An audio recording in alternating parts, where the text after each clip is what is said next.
Hello বন্ধুরা, আমি রোহান। আর আজকের ভিডিও আপনাদের দেখাবো বানসারা ছবির শুটিং।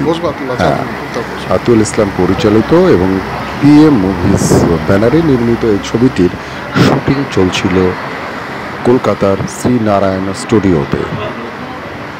এখানটায় আমি অভিনয় করছি একজন আইপিএসের চরিত্রে। আমার সঙ্গে আছেন সহ অভিনেতারা বিখ্যাত ন্যাশনাল অভিনেতা রাজেশ শর্মাজি, প্রান্তিকা এবং একটি বিশেষ চরিত্রে মানে মুখ্যমন্ত্রীর চরিত্রে অভিনয় করছিলেন আমাদের সবার প্রিয় শ্রীলেখাদি। শুটিং চলছিল শ্রী নারায়ণ স্টুডিওতে। ক্যামেরায় ছিলেন রফিকুল ইসলাম এবং পরিচালনায় ছিলেন আতিউল ইসলাম।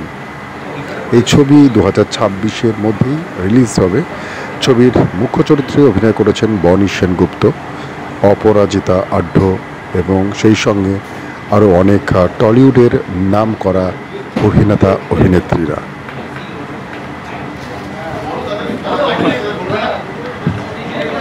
আপনারা দেখছেন শ্রী নারায়ণ স্টুডিওতে এই ছবির শুটিং চলছে, যেখানে ছবির চরিত্রে দেখা যাচ্ছে শ্রীলেখা মিত্রকে। তিনি একজন সিএম, মুখ্যমন্ত্রী, এবং police commissioner Rajesh Sharma, IPS Saha, আমি এবং আরও একটি চরিত্রে অভিনয় করছেন, আইপিএসের চরিত্রে অভিনয় করছেন প্রান্তিকা, যিনি ভুল ভুলাইয়া 3-তে কার্তিক আরায়নের সঙ্গে অভিনয় করেছেন।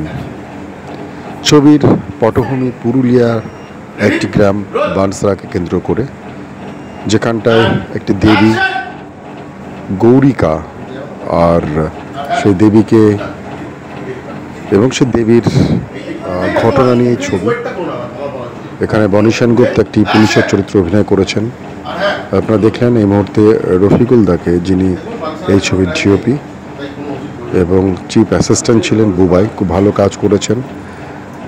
বানসারা ছবিতে আতিউল ইসলাম দুর্দান্ত পরিচালনার দায়িত্ব সামলিয়েছেন, খুব ভালো কাজ করেছেন।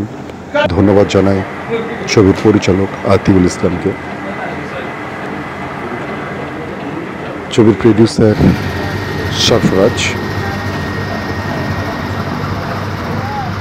এটি হচ্ছে শ্রী নারায়ণ স্টুডিও।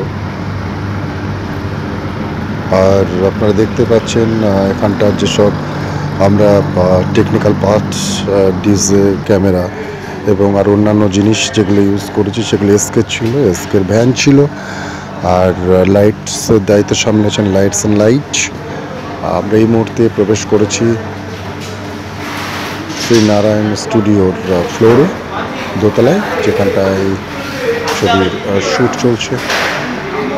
আমরা ঘরে ঢুকছি। এখানটাতেই এই ফ্লোরটাকেই আমাদের সিএমের অফিস হিসাবে আমরা চিহ্নিতকরণ করেছি।